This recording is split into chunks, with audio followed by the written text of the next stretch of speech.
Hey, come here. You like pro wrestling? We got a little something for you. 2 fans, 3,000 miles away. We each been watching for more than 30 years. Celebrate the art form, the action, the homoeroticism. We ain't rating matches. We ain't analyzing stories. We ain't experts. We just sit down, shut up, and mark out!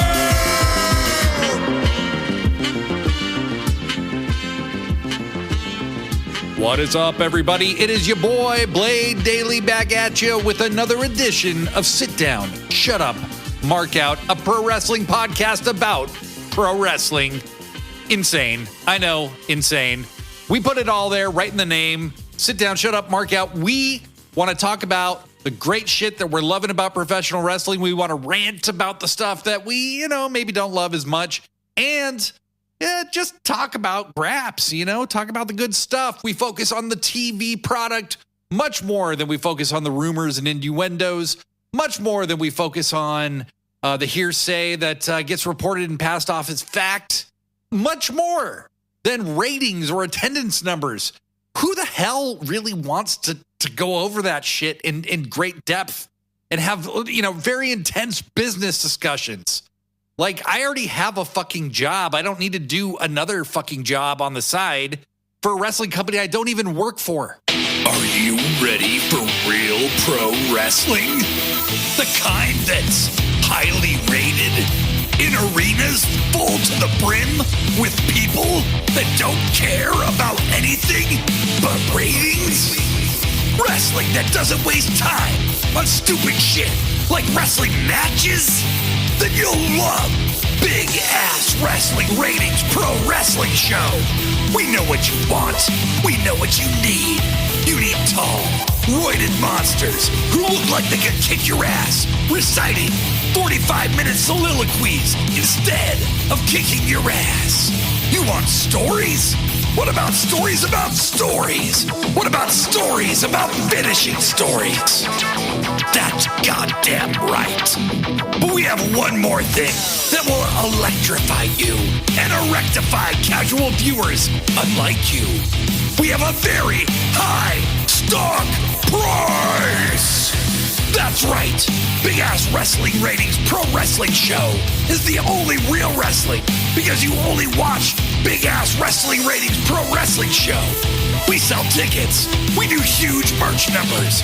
We have stockholders. Real graps. You know what I mean? Like, what do we watch wrestling for? Is it for a stock price? Or is it to enjoy ourselves and maybe let go of reality for a little while? Jesus Christ. These are all very potent questions, and I, a genius, Blade Daily, am asking them. Joshi G could not be with us this week because she is still in the process of dealing with some pretty big issues right now in her world, but she's doing okay, and she will be back. But it may be kind of off and on for a little while until those things settle down a little bit more. But just want to say she is doing all right. She's going to be fine in the long run. But she sends her love to all of you and appreciates those of you who've been asking about her. I'm sending big love to my wrestle twin, as always, Joshi G. And while we're on the topic of big love, baby, we need the big love in the ratings and reviews in the iTunes store and on Spotify or wherever it is. You can rate and review podcasts. If it's on YouTube, give us a thumbs up. Leave us a comment. Let us know what you think of the show. It helps us a lot. It helps us get exposure in the algorithm. Did I say the French pronunciation of that correct? Algorithm? Yes. It gives us a boost, as the kids might say, in the algorithms to be rated and reviewed, especially if it's like a 5-star positive review. But, however you feel, let us know. You can also email me, sitdownshutupmarkout@gmail.com, or follow us on Threads and Instagram and the Tick of the Talk. Which, by the way, the TikTok, I've been trying to follow people back, and for some reason, TikTok is not letting me follow anyone. So I'm getting that worked out. We're working that out. Me with the boomer stuff. I am working it out with fine people in the customer service department over the Tick of the Talk. But we are username Sit Down Shut Up Mark Out on all of those places, on Threads, on Instagram, on YouTube. on TikTok. So give us a follow wherever you prefer, and we would love to interact with you. As you know, if you've listened to this podcast for a little bit, we want to interact. We want to make this podcast a community. We want this to be a place where the non-WWE fan base can connect and talk about any promotion, talk about any kind of historical stuff about wrestling that you want to cover. If you have suggestions, we want to know what they are because we want to delve into the stuff you guys are interested in. We got a lot of stuff we're interested in as well. We do cover a lot of AEW, but by no means is this an AEW only podcast. Having said that, we have some AEW to catch up on because there was the post Double or Nothing week of AEW programming that I watched and want to follow up on a few things that we talked about in our review of Double or Nothing, and then looking ahead to Forbidden Door, and then looking ahead to a wish. A wish. Do you hear me, Tony Khan? I have a wish, and I want you to hear it. But I really shouldn't be doing accents. I really shouldn't be. Following up first on Double or Nothing, one of the things that I mentioned in our last episode that I didn't love at Double or Nothing was the match between Orange Cassidy and Trent Beretta. Partly because I really felt like Trent Beretta needed the win in that match, and I couldn't understand for the life of me why Beretta wasn't the one going into the Don Callis family and why Orange Cassidy was still being teased. And it kind of mystified me. It made the match feel very anticlimactic to me. But I could tell that they were trying to tell the audience on some level they weren't done with Trent because Renee Paquette immediately came out to talk to him. Rocky Romero immediately came out. Still very curious to see how Rocky Romero factors into all of this. Then on Dynamite, Don Callis was going to be presenting a contract to Orange Cassidy. And he comes out, he does the big windup, and Orange Cassidy just kind of rips up the contract very unceremoniously, which I thought honestly was kind of stupid. Okay, like, why did he ever allow Don Callis to be around him if he was just going to reject him like this? Obviously, anybody with a brain knows that Don Callis is trying to recruit them when he's spending time with them because he is a self-interested sociopath. So you would have figured Orange Cassidy would have known that the whole time. Why did he have to wait till then to do it? That part I didn't like as much. But he came out in his brighter, denim and his white t-shirt. So that was babyface Orange Cassidy. Apparently there is like a light and a dark Orange Cassidy now. So it's like the Penta Oscuro for Orange Cassidy. Cassidy Oscuro. I don't know. I didn't say that. Just forget it. Okay. I see why they didn't do this at Double or Nothing now, because at the end of this segment, Chris Statlander shows up and essentially sets up Trent's attack on Orange Cassidy. Trent beats the living shit out of Orange Cassidy and then joins the Don Callis family. And Chris basically distracted Orange Cassidy so Trent could attack him. So they had to wait for Chris Statlander to turn on Willow later at Double or Nothing. So they couldn't do this whole angle then. So Statlander and Beretta have officially both left best friends. They are both assholes. They are both heels. Chucky T is retired. Orange Cassidy seems like kind of an island. Will they put him around other people? Will he kind of just bounce around and be the Spider-Man of the AEW galaxy? Kind of like, how Spider-Man was never on a team. He was just kind of always bouncing between everybody.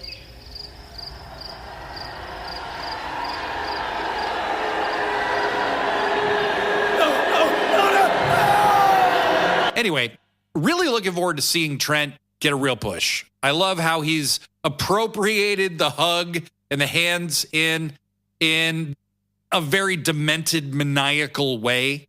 If you listen to this podcast, I am a big Trent Beretta fan as far as his in-ring work goes. I've honestly thought his acting throughout this entire thing has been very, very good. They've been teasing in a very low-key way the possibility of a Trent heel turn for well over a year. There's been several times where I think they were almost ready to do it, but they didn't. I do think to completely cement this turn, they need to give Trent a win over Orange Cassidy. I think that needs to happen, and it needs to happen sooner than later. Partially so that I think, maybe separate them for a while so that Trent can move on and maybe get some wins over some other people. I don't necessarily see Trent, being a main event guy. I see Orange Cassidy, even though I would say he's lower main event or like upper mid card, I see Trent as an upper mid card guy for sure. Kind of at that Roderick Strong, Kyle O'Reilly level where they're at right now. I could definitely see Trent being a future, TNT champion, something of that extent. I don't want to see him in another tag team. You've given this character his own vibe, his own personality. So please, for the love of God, please just keep Trent solo. Let him be a consistent member of the Callis family, and do not let his TV time interfere with Takeshita's TV time. Do not have them team together and push both of them, for God's sake. The Callis family, I don't know what it is, but it's like a fucking death sentence to so many people. To so many people. Like, even Don Callis, gets buried by this family because everybody he recruits ends up somehow getting injured. I think the only uninjured people right now are Beretta, Takeshita, and Fletcher.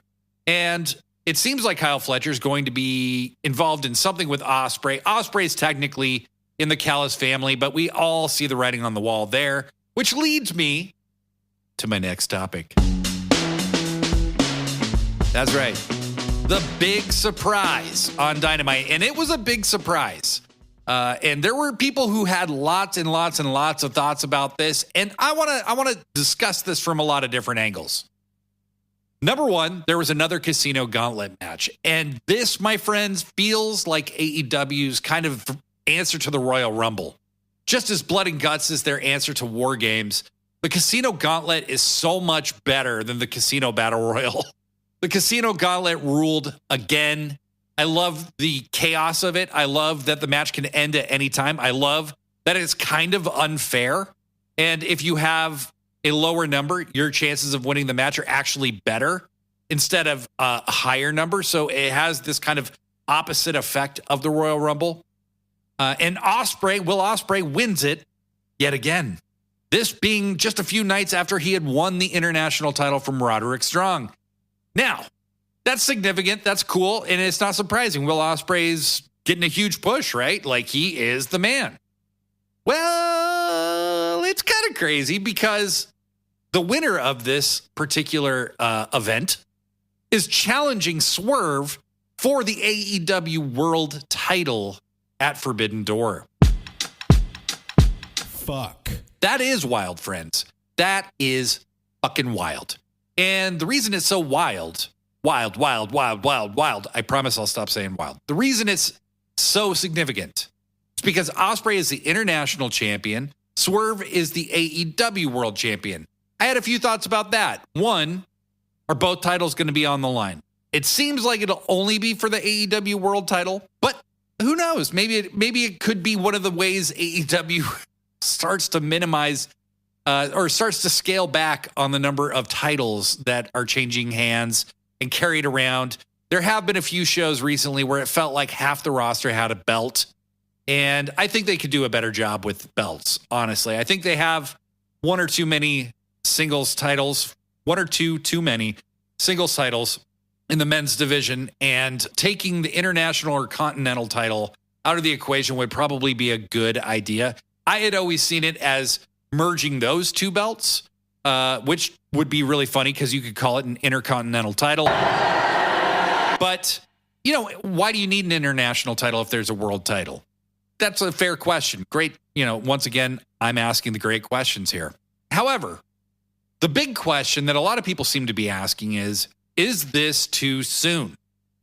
There was a lot of chatter about that online, and I will admit, this was jarring to me. Joshi G and I even disagreed about this, and we quite often agree about wrestling matters, but Joshi didn't like this. And you know what the ironic thing is? Joshi G is going to be at Forbidden Door and see this match in person and still thought it was too soon. I'm not going to be there. I wish I was going to be there, and I don't think it's too soon. And the reason why is because I think so many people there's two assumptions that I see a lot of people making.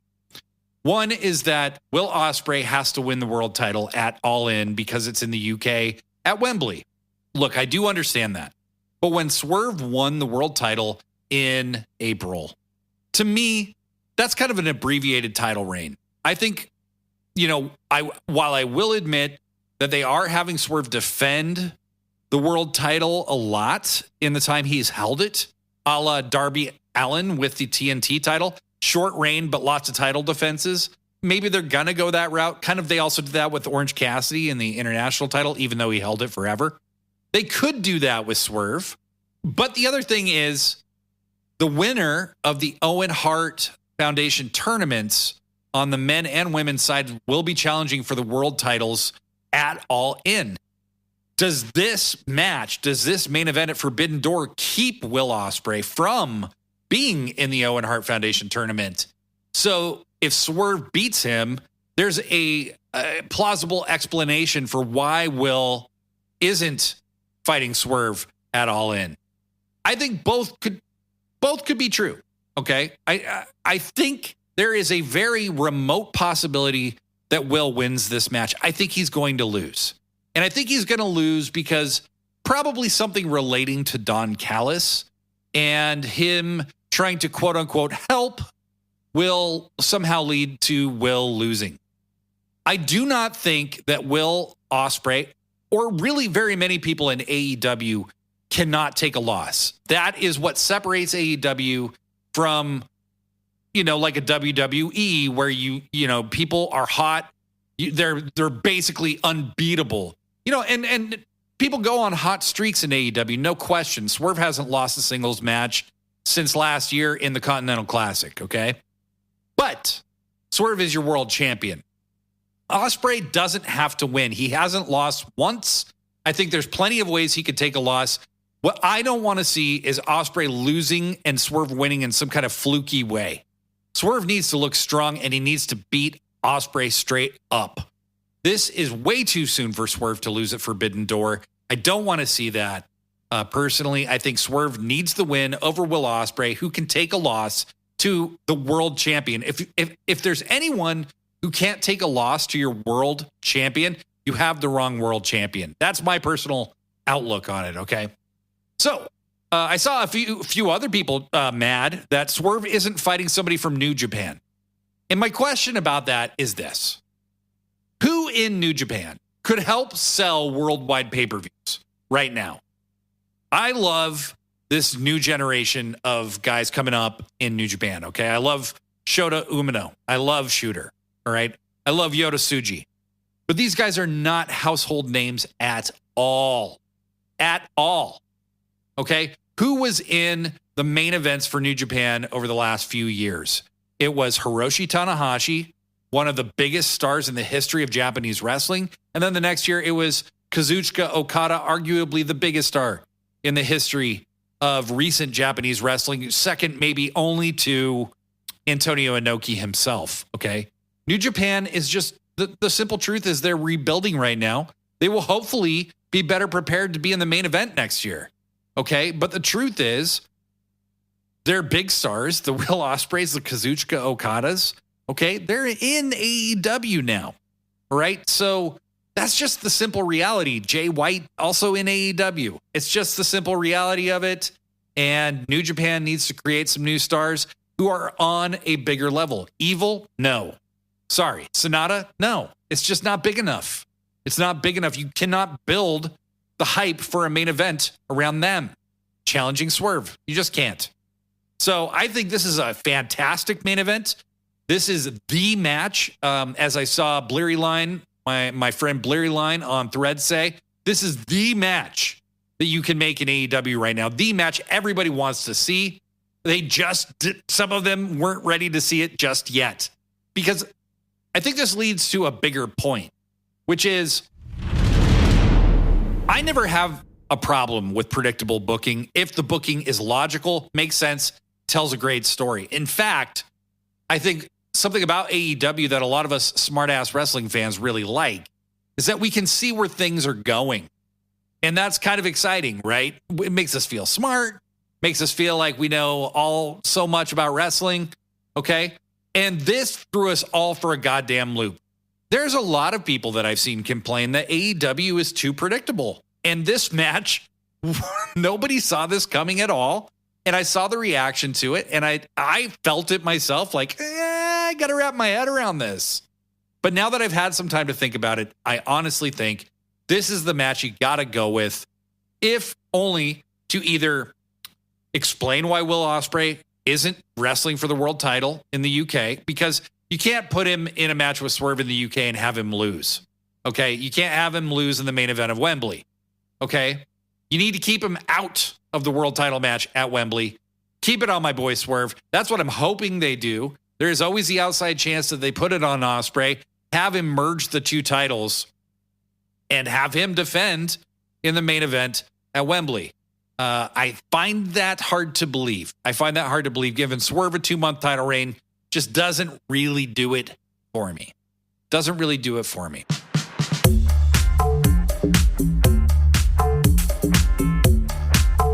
But something that does do it for me and is definitely happening for sure is the introduction this week of Stephanie Vaquer on AEW Dynamite.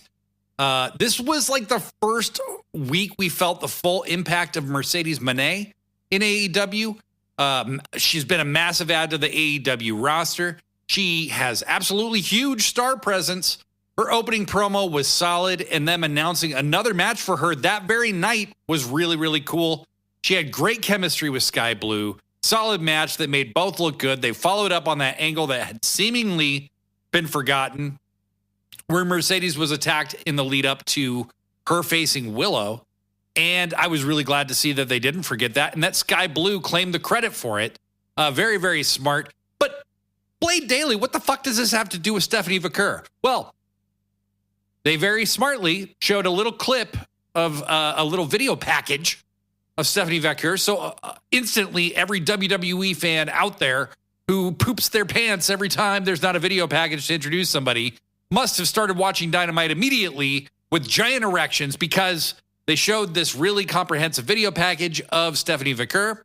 And just after Mercedes puts the very, very lively challenge of Sky Blue down, who should appear at the entrance ramp but Stephanie Vaquer herself?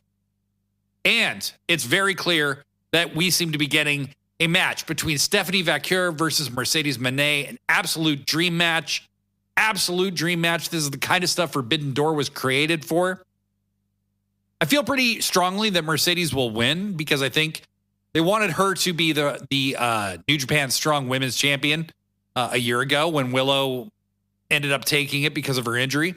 I really like this matchup because Stephanie is incredible. She's an incredible wrestler, very fast. Their styles are both kind of similar and very different.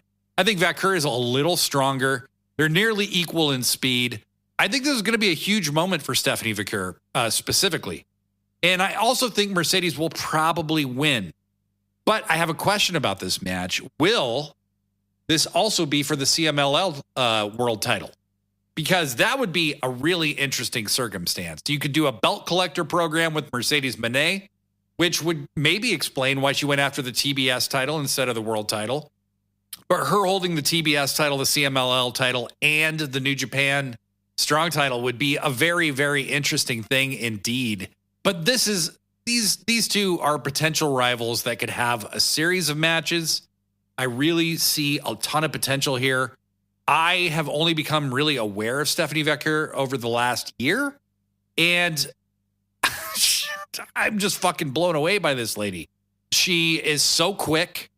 Her strikes are super solid, terrifying, and she's a master of the craft. She makes her opponents look great, but she herself makes herself look great too.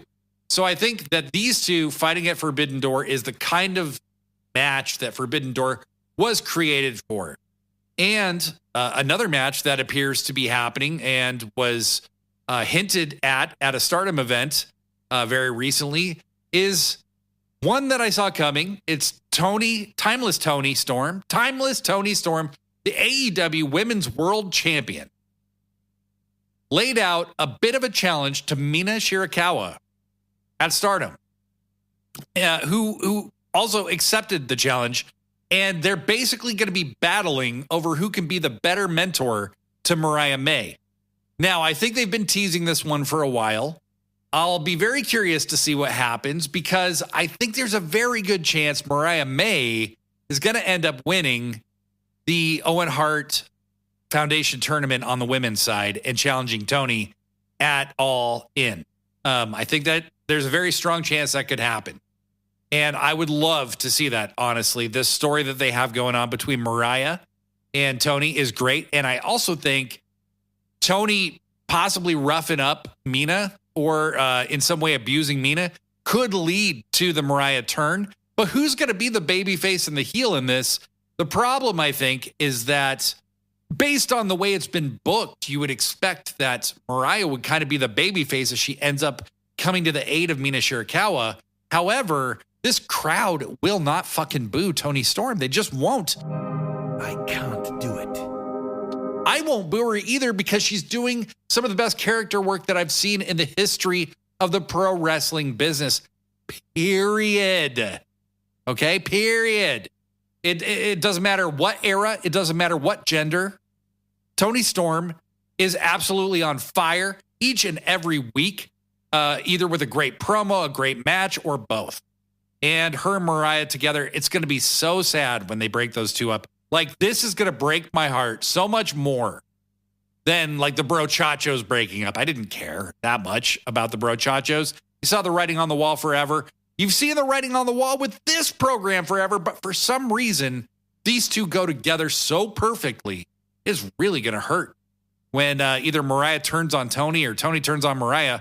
But it's going to happen, and I think it's going to happen sooner than later. And by the end of this summer, I think we will have a brand new women's world champion. Her name is going to be Mariah May. Now, you may notice there's a lot to say about the AEW women's division and how well they're doing. I still think a tag or trios title, one or the other, not both, would be really, really great for them, for the women's division, or a mixed tag title, which I think is a really interesting idea, as long as it's taken seriously and there's like a dedicated division. I think could be absolutely fascinating and get a lot more people from both divisions on television. But again, I want to see, dedicated teams. And I think that's the problem, like with the trios division right now. There isn't a dedicated division. There's these people who kind of pair up for these short bursts. They make a little run at the title, and if they don't win, they kind of go their separate ways. The only real dedicated trios teams are the champions, and that just doesn't make the belts feel prestigious. I think those belts, the trios title needs more personality. It needs more of a legacy. And I personally think like Death Triangle could be the greatest trio in the history of AEW and be like 4-time trios champions. But if you're going to challenge for the trios titles, you should have to work your way up to a title shot. It's treated very frivolously. I wouldn't mind if those titles changed hands more frequently than, say, the world titles. But I don't think that every title needs to be safeguarded and only change hands infrequently. But I do think those titles need to have a personality of some type. Trios titles right now feel utterly insignificant. I love the Bang Bang Gang, but come on, make them feel like real champs. Get a real division together, goddammit. Get a real division together, goddammit.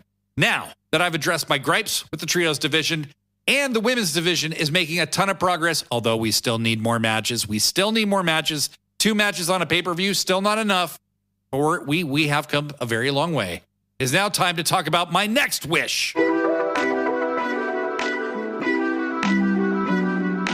And that is a wish for much better use of the luchadores in AEW. I do not feel that AEW has done right by the luchadores. You have Penta, you have Phoenix, you have Bandito, you have Commander, you have Beast Mortos, and they need to mean more. And I have some ideas about this. And I want to know what you guys think. Hit me up at iBlade Daily on Threads. You can message me on Instagram as long as you're not a weirdo. I've had a few weirdos lately Don't be a weirdo. Email me at sitdownshutupmarkout@gmail.com. I have a few ideas as to how the luchadors could be used better. The one exception I will cite to this has been the use of Roosh.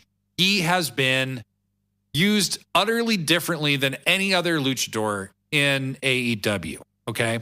Penta and Phoenix have had one tag title reign, and they've been trios champions. However, prior to AEW, both these guys were pushed hard on the indies and Lucha Underground, even Impact, as very serious contenders for world championships. Phoenix has been an international champion in AEW, but let's be honest, that was because Jon Moxley got a concussion in their match, and then he lost the title very quickly to Orange Cassidy before moving off to the injury list himself. Just came back. Another guy who's just coming back is Bandito. Now, something you should know about me. I am a massive, massive mark for Bandito. I love Bandito. He's different than pretty much every other luchador. He is extremely fast. He's fast like Phoenix, but he's crazy strong. And the guy has the kind of charisma of like a Will Ospreay, where it's physical charisma as much as it is like verbal charisma or anything else. Bandito, speaks okay English. I think his promos and many of the other Japanese and Mexican stars just do subtitles for their promos. They've done it before. People can read. By and large, most of us are literate. So I think, there's not a huge risk in that.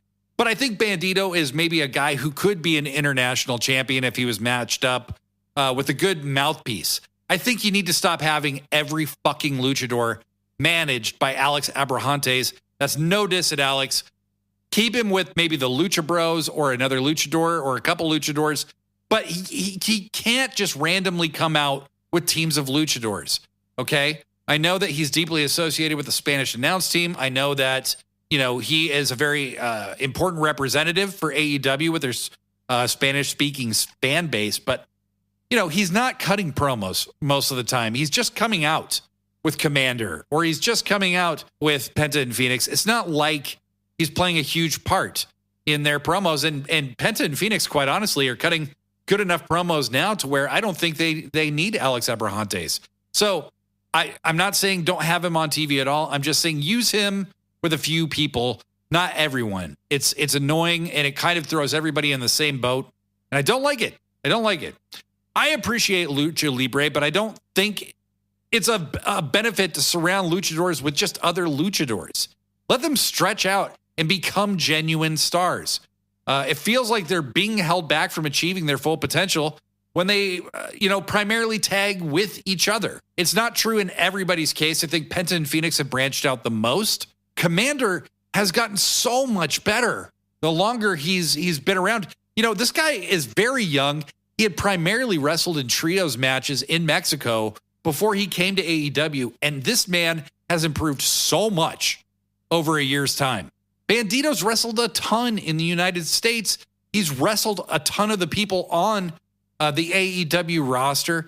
He can be great against anyone. As you saw when he wrestled Chris Jericho, as you saw when he wrestled Bryan Danielson, as you saw when he wrestled Konosuke Takeshita right before he got injured.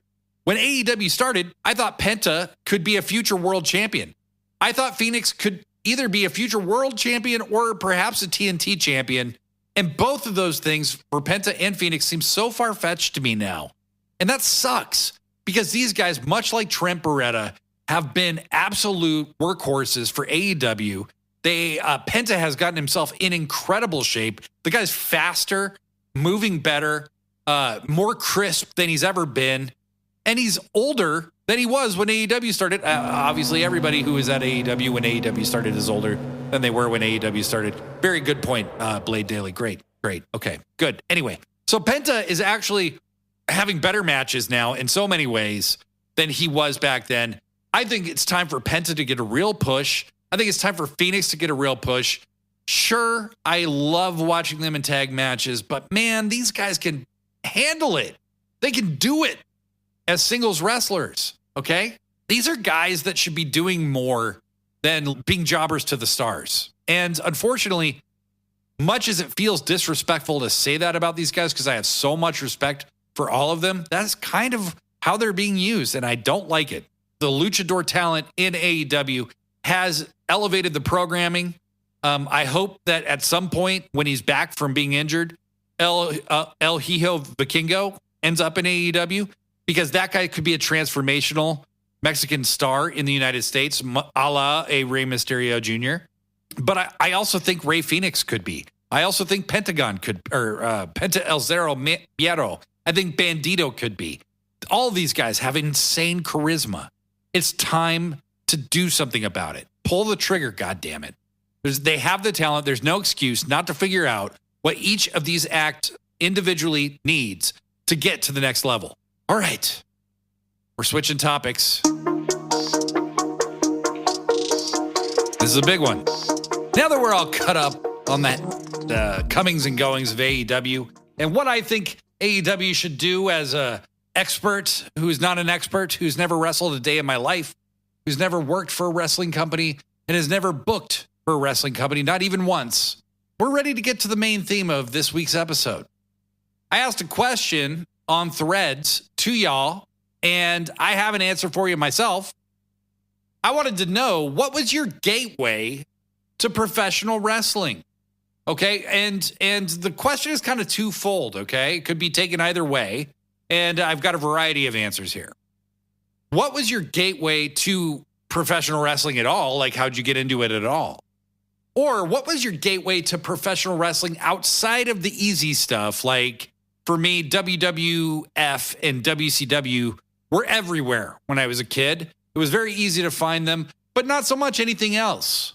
Okay, and I asked that question on Threads through the Sit Down, Shut Up, Mark Out account and the iBlade Daily account, and got a variety of different answers. Over on the iBlade Daily account, Reign of Toad said, my best friend trained at the Nightmare Factory and called me one day to talk about starting his own promotion. I own a business, and he proceeded to spend 2 hours educating me on the lore of Roman Reigns. I watched WrestleMania 39 after that out of curiosity, and I've been hooked since. I'm glad he suggested I venture into AEW too, because I love it so much. That's fucking cool, Reign of Toads. I remember a post of Reign of Toads. They have been watching wrestling for like a year, and the amount of wrestling they have consumed is absolutely astounding. Welcome to Pro Wrestling Sicko-ville, Reign of Toads. We're happy to have you. Toby Newell said VHS tapes at video stores, weekends watching WWF before that. Absolutely. As a boomer who's not actually technically timeline-wise a boomer, I discovered so much wrestling through video stores. That was always a big deal. Skewered Universe podcast, a very good, cool person on Threads, and somebody who has their own podcast about horror. That's a lot of fun to listen to, and you should definitely check out. Commented, okay, so that gateway opened later for me. I grew up in the 80s and 90s with WWF and WCW, much like myself. I fell out of love with wrestling for a while when it became stale. Then around 2015, I started hearing about New Japan, Impact, ROH, and NWA, which I knew a little about because of WCW. In 2018, that gateway was blown wide open when I joined a friend's wrestling group on Facebook and started watching all sorts of NJPW stuff and learning about the Young Bucks, Bullet Club, Tanahashi, Ospreay, etc. I haven't regretted running through that door and leaving WWE in the dust. All that NJPW exposure led me to be completely on board with AEW from day one. I may have come around later, but I'm here now, bruv. Very good. Very good. Skewed Universe podcast. That is so cool. I really do think a lot of people rediscovered their love for pro wrestling through New Japan Pro Wrestling and Bullet Club, and kind of the hijinks and drama that took place in Bullet Club, whether it was the Finn Balor Bullet Club, whether it was the AJ Styles Bullet Club, the Elite Bullet Club, the Jay White Bullet Club. I think a lot of people really rediscovered their passion for pro wrestling through that. Blasco Josh, who I would consider the host of the Elite City Pod, said my old man was a fan and we'd watch it on the Superstation TBS. That is my earliest memory. I watched tons of Superstation TBS wrestling, WCW. I'm assuming Blasco probably saw a lot of the Crockett era. I started watching just after the Crockett era ended in 1989. But thank you, Blasco. Thank you very much. Lee Mardoni, homie from across the pond. I had brothers and mostly male friends growing up. That's it, really. My exposure beyond ECW, WWE, WCW came later in life and from ex-boyfriends or college friends. AEW specifically is credited to the Albionist, and AEW exposed me to New Japan and now Stardom. Newest exposure in the last year is the UK indie scene since I now live here. And we love live wrestling. We go to Eve whenever we can. Fuck yeah. Fuck yeah, Lee Mardoni. And then there's a cool little interaction after that where somebody asked if Lee had watched the British scene from the 70s and 80s. And it sounds like that's going to happen because a lot of it is on YouTube. That is a part of my wrestling fandom that's a big blind spot is British wrestling from the 70s and 80s, kind of world of sport era of pro wrestling. Would love to, know more about Big Daddy, Johnny Saint, blah, blah, blah, blah, blah. Elite City Pod. The homies, Elite City Pod, a great podcast that I highly recommend you check out. They have a new episode every week. They commented, my grandmother was a big pro wrestling fan. One of her first dates with my grandfather was to a wrestling show. That is rad. Jesus Christ. That is a very, very cool thing. Troubles Wrestling Pod, which is Troubles with Weekly Wrestling. Also another great podcast that I listen to. Says, I'm a boomer, so it was wrestling magazines. My mom would go to Price Cutter, amazingly, old Mid-South regional supermarket. And I remember seeing articles about Japan and specifically Muda, and I was just enthralled. Wrestling Almanac was my Bible for a good decade. For those who don't know, Wrestling Almanac was written by the Pro Wrestling Illustrated family of magazines. And I used to read it all the time as well. Very, very good stuff. Original Sin 33 said, I stayed away from the indies for the most part until Joe Hendry introduced me to the UK scene. Admittedly, I always saw the indies as lesser than, and maybe that was true in the late 90s, but man, ever since, I've had the honor of seeing some of the best live. Walter versus Daniel Garcia. Volter versus Daniel Garcia in 2019 was top-notch. Would love to see what they could do now. I hear that Original Sin 33. I've seen Defy Wrestling, and they did a joint show with Progress prior to all of the talents from the UK, the NXT UK brand becoming full-time. I got to see Tony Storm and Rhea Ripley and Volter and Pete Dunne and Tyler Bate and Trent Seven do Mustache Mountain. I got to meet those guys. It was so fucking awesome. And yes, exactly. You see the incredible indie wrestling. I was very fortunate to discover Darby Allin at Defy. I was very fortunate to discover Swerve before he signed with WWE at Defy. Nick Wayne. I mean, so many incredible talents. Brody King, Brian Cage. These absolute amazing household names now. I got to see on the indies before they were stars. And it's so cool to watch them climb the ladder. I think that's part of the thing about AEW that I love is, a lot of people said there at one point that there wasn't enough stories in AEW, which I always had a problem with because, in my opinion, in AEW, the story that's being told is the career of the wrestlers, right? They'll carry forward angles that happened in other companies if they can further a story about a wrestler's career because they know that we as the fans are smart enough to understand that we're smart enough to say, okay, maybe he was Isaiah Swerve Scott in NXT and 205 Live, but Swerve Strickland has history with this character or that character or Roddy Strong or Adam Cole or whoever. I love that they carry those things forward.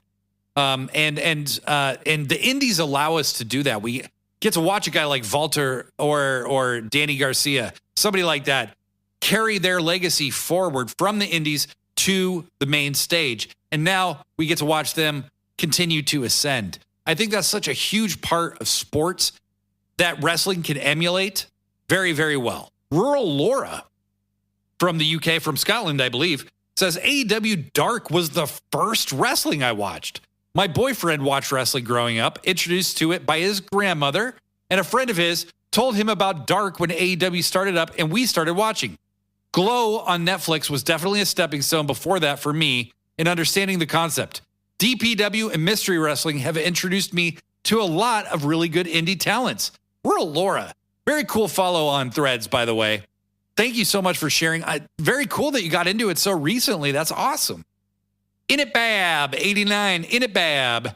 My gateway to pro wrestling began in 2004 when a school friend introduced me to SmackDown when I used to go round his house after school, back when they had the likes of Eddie Guerrero, Rey Mysterio, Matt Hardy, Undertaker, etc. I was instantly hooked watching Eddie's antics in the ring, his incredible style of wrestling, and that rivalry with Mysterio. Fuck yeah. I loved Eddie Guerrero. He is one of the greatest of all time. Rey Mysterio, one of the greatest of all time. And really, that's one of the greatest moments, times of all time in the history of WWE, is that SmackDown era with the SmackDown 6, etc. Neon Ghost. One of my earliest memories is from when I was a toddler, and wrestling must have been mainstream because my whole family was watching Hulk Hogan and Andre the Giant. After that, they fell off, but I saw an ad on TV one day for King of the Ring in 97, I think, and found my way to Monday Night Raw on USA. But I wasn't a full-on diehard until Mike Tyson showed up and had the face-to-face with Stone Cold Steve Austin. I think that's really, when WWE took a huge step into the mainstream and Stone Cold as a character reached a whole nother stratosphere. That is so cool, guys. There is so many different ways to discover wrestling, and I'm so happy to share these experiences with you all. I started watching wrestling. I had seen wrestling through the, I had seen clips of WrestleMania 3 in 87. I was 7 years old in 1987. I'm 44 now. I had spent the night at a friend's house for a slumber party one time, and they rented, I believe it was a Starrcade that we watched, and everybody else fell asleep, and I was like wired awake. But you know how it is when you're a kid. You're not exposed to something on a regular basis. It's just kind of out of sight, out of mind. I remember a friend of mine had a rock and wrestling lunchbox when we were like in kindergarten or first grade. And I just stared at it all the time. And I was enthralled with Hulk Hogan and Andre the Giant. But I did not actually start watching wrestling on my own and made that choice for myself till I was 9. I bought a WWF magazine in a Circle K around the corner from my house. It was a review of SummerSlam 89. And I saw The Ultimate Warrior. And this was like the first, what felt like to me at the time as a 9-year-old. Let's keep that in mind, okay? Like the first punk rock decision of my life was deciding that Hulk Hogan was boring and everybody liked Hulk Hogan. So I went Ultimate Warrior. He was not, he was the Intercontinental Champion at the time and had not been pushed to that world title level. It was just less than a year later where him and Hogan fought at WrestleMania 6. So that's what got me into wrestling.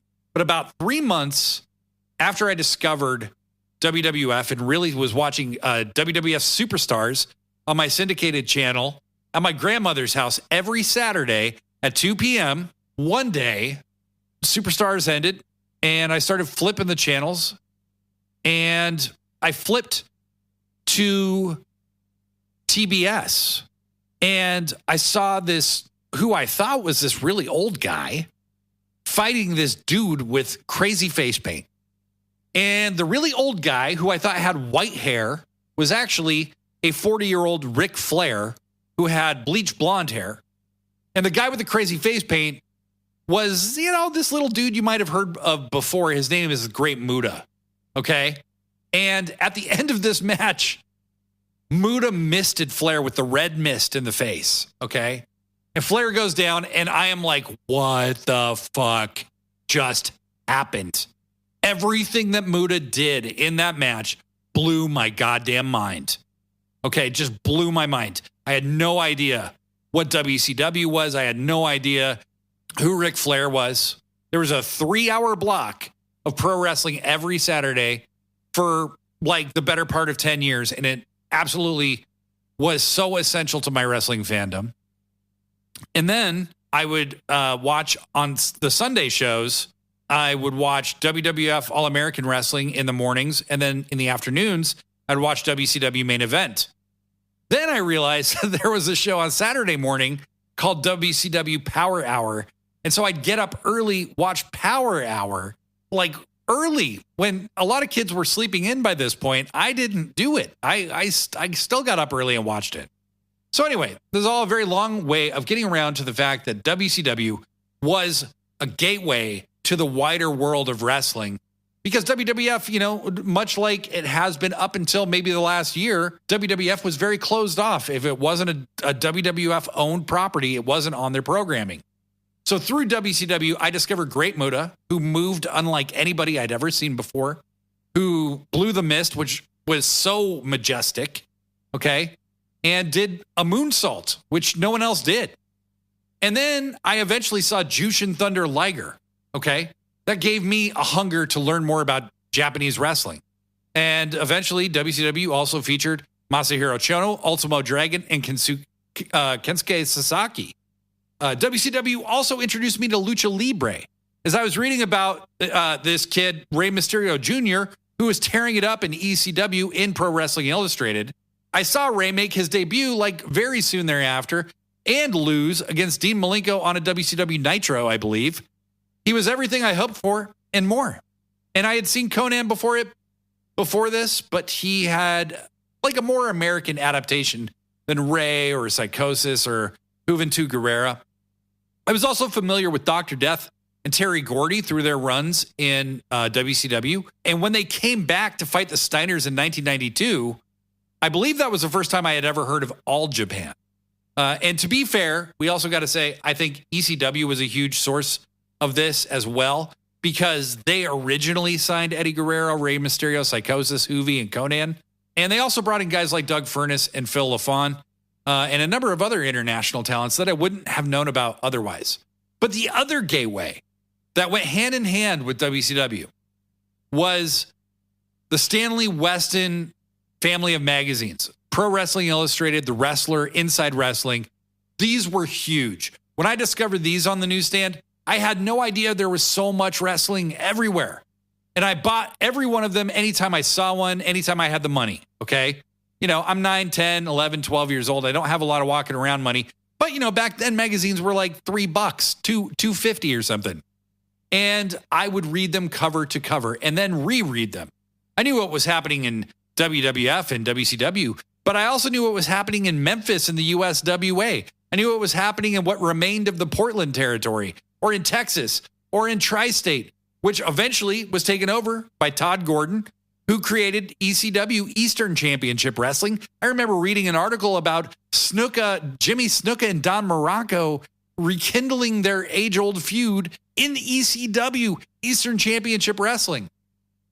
I'd buy the WWF and WCW brand of magazines too, but I got a ton of information from that family of magazines.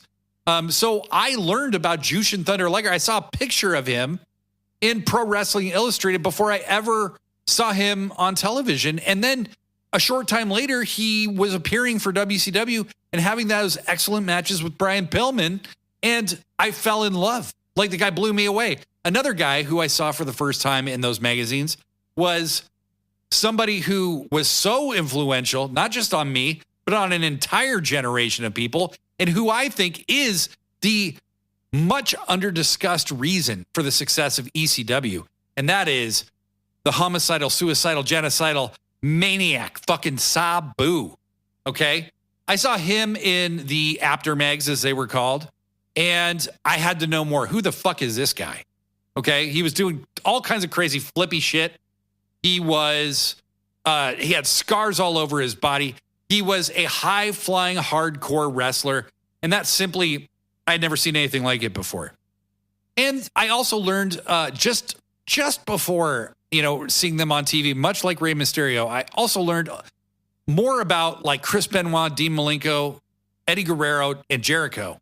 They felt like international stars because of their pedigree, even though they were from Canada and Florida in Malenko's case.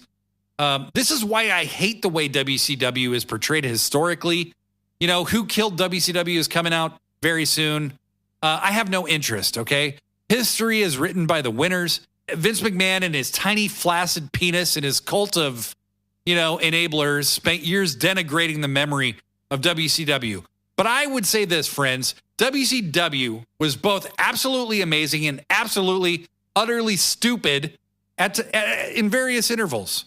As a kid, I actually preferred WCW a lot of times. It was obvious the matches were better, and they still hold up. If you go back and you watch old WWF matches from the early 90s, okay, you're going to see a lot of headlocks, punches, and kicks and body slams. And that's fine, okay? The characters do jump off the page. But the matches suck. They're not that great, okay? As a kid, I never noticed production quality or the fact that WCW was in a small studio they could barely fill, and WWF was in arenas. It didn't matter to me. I was so amazed by the power of pro wrestling. That's why I think a lot of the discourse about modern wrestling, specifically WWE and AEW, is absolutely pointless, because the story of these promotions will not be told by people like me. It's going to be told by people who are like 10 years old right now. Okay, the generation growing up with this stuff just likes cool shit. There's a lot they don't notice that all of us waste so much time arguing about. They could care less. Okay, they form relationships with stars that they're into. And I think that's what we forget a lot of times, the more invested we become as pro wrestling fans. So that is the very long story of my gateway into pro wrestling and international wrestling. We could talk about this so much more, guys, and I really look forward to doing that. But for now, I'm going to say ta-ta. Okay, we've done a tight hour, baby. A tight hour of sit down, shut up, mark out. My name is Blade Daily. I would once again encourage you to go review us on iTunes and Spotify.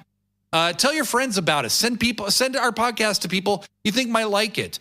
Okay, we have a website coming real soon, and I'll let you guess what the URL is. Okay, and rumor has it you might even see a picture of this sexy ass face and see what a handsome Samson you've been missing out on this whole time. But I'm out of here. I'm Blade Daily. This is Sit Down, Shut Up, Mark Out, Pro Wrestling.